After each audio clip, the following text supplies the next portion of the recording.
Друзья, приветствую вас! Меня зовут Валентина Птица, и я дизайнер интерьеров.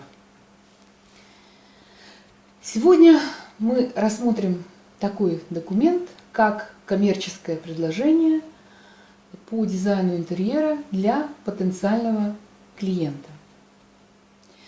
Первый контакт клиента с дизайнером происходит либо в телефонном режиме, либо клиент пишет вам письмо на e-mail, либо связывается с вами в чате вашего сайта. В общем, много различных вариантов. И, как правило, первое, с чем обращается к вам клиент, это то, что у него есть такая-то квартира или дом, столько-то метров, и он хочет точно такой же дизайн, как в вашем великолепном портфолио, или же в журнале, или в кино. И закономерный вопрос звучит: сколько это будет стоить? И тут интересный момент. Что делает большинство дизайнеров? Немного подумав, дизайнер отвечает либо о том, что есть прайс-лист на сайте, и клиент может с ним подробно и не спеша ознакомиться. Это в лучшем случае. Либо просто в письме пишет цену за 1 квадратный метр и общий итог за всю площадь помещения. И все. И это все, на что способен уважающий себя и уважающий клиента дизайнер. Вы считаете, что этого достаточно? Этим грешат большинство дизайнеров. И даже большие студии с огромными красивыми проектами. Каюсь, и я грешила. И мы проходили. До поры до времени.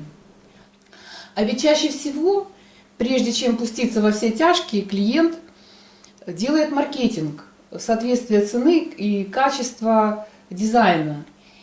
И вот таких безликих ответов на его вопрос у него скапливаются десятки. Так скажите на милость, как он, клиент, должен запомнить вас и выделить именно вас среди этой массы безликих ответов?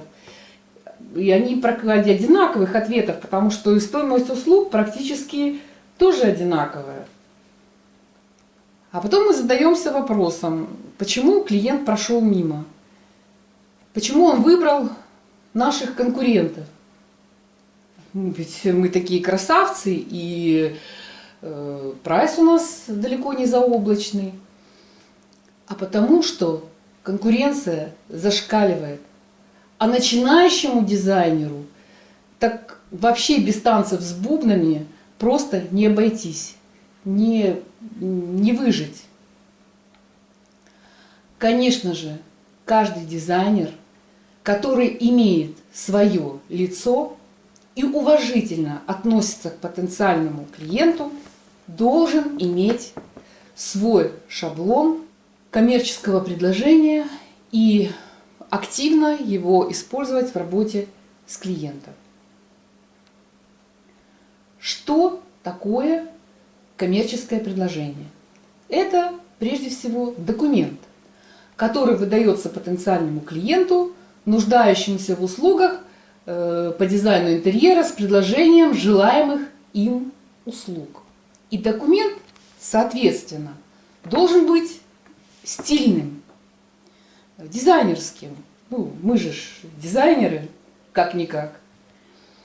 То есть он должен быть красивым, организованным, с возможностью выслать коммерческое предложение в электронном виде или же с возможностью его распечатать для передачи из рук в руки. Очень желательно, очень рекомендую использовать фирменный стиль, фирменные цвета, фирменные атрибуты, чтобы быть узнаваемым. С первой же страницы клиент должен чувствовать, что обращаются к нему, именно к нему. То есть не от первого лица к третьему, к чему-то неодушевленному, к чему-то пространному, а именно к нему. Давайте рассмотрим, что же должно быть отражено в коммерческом предложении для клиента по проектированию интерьера. В качестве примера предлагаю рассмотреть мой шаблон. Первое. Титульная страница, брендовая.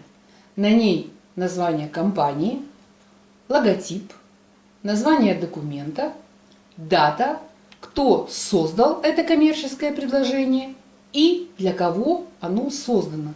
Это может быть как частное лицо, так и какая-либо компания, то есть юридическое лицо. Вторая страница. Сопроводительное письмо. Сопроводительное письмо с благодарностью клиенту за то, что он выбрал вас для решения столь важной и непростой задачи, как дизайн его интерьера. В этом же письме описание содержания документа, чтобы клиент имел представление, о чем будет идти речь в этом предложении, а также приглашение к сотрудничеству с реквизитами для обратной связи. Третья страница. О нас. Или кто мы. Когда и где основана ваша студия. В этой графе должны быть краткое описание философии вашей компании, чем она занимается, какие предоставляет услуги, какие решает задачи, каковы ее цели и почему клиент нуждается именно в вас. Можно не скупиться в описании о том, что вы такие-то добрые джедаи и спасаете его, клиента, от трудностей и невзгод, от ненужных растрат, времени и денег. Мы пишем правду и только правду. Дополнительно в эту графу можно скинуть ссылку на страницу сайта, где информация о компании вашей более развернутая. Четвертая страница. Наша команда. Какие специалисты будут работать над дизайн-проектом и вести его от начала и до конца. Желательно с портретными фотографиями. Также можно скинуть ссылки на страницы с CV специалистов и с их портфолио. Если у вас нет портфолио, размещенного на каком-либо веб-ресурсе, то желательно сделать страницу в коммерческом предложении с фотографиями своих самых лучших работ. Пятая страница. Объем работ, сроки их выполнения и стоимость. Дизайнер разъясняет клиенту порядок работ над дизайн-проектом, доводит до его сведения, что нарушение этого порядка чревато печальными последствиями. В этом разделе также фиксируется примерная площадь помещения со слов клиента, который нуждается в дизайне. В таблице, можно и не в таблице, отображается перечень поэтапных работ, над которыми придется дизайнеру трудиться. Также срок их выполнения и стоимость, то есть то, что необходимо знать клиенту. Предлагаю подробно остановиться на стоимости каждого из этапов, лишь после этого подбить общий итог. Когда цена наглядно распределена поэтапно, как правило, у заказчика не возникает вопросов, откуда вырисовывается стоимость за весь проект, скажем так, немалая. Если стоимость ваших услуг дороже, чем у конкурентов, то будьте готовы к вопросам клиента по этому поводу и подготовьте ряд преимуществ работы с вами. 6-я страница. Права, обязанности клиента и рекомендации. Просвещаем клиента, как будет протекать сотрудничество между ним и дизайнером, и как от клиента будут зависеть сроки выполнения дизайн-проекта, что требуется от него, чтобы этапы работ были выполнены в срок. Также авторское право сторон можно определить еще на уровне коммерческого предложения до подписания договора. 7-я страница. Условия и приемка. В этом разделе советую оставить пояснение о том, что итоговая стоимость не окончательная.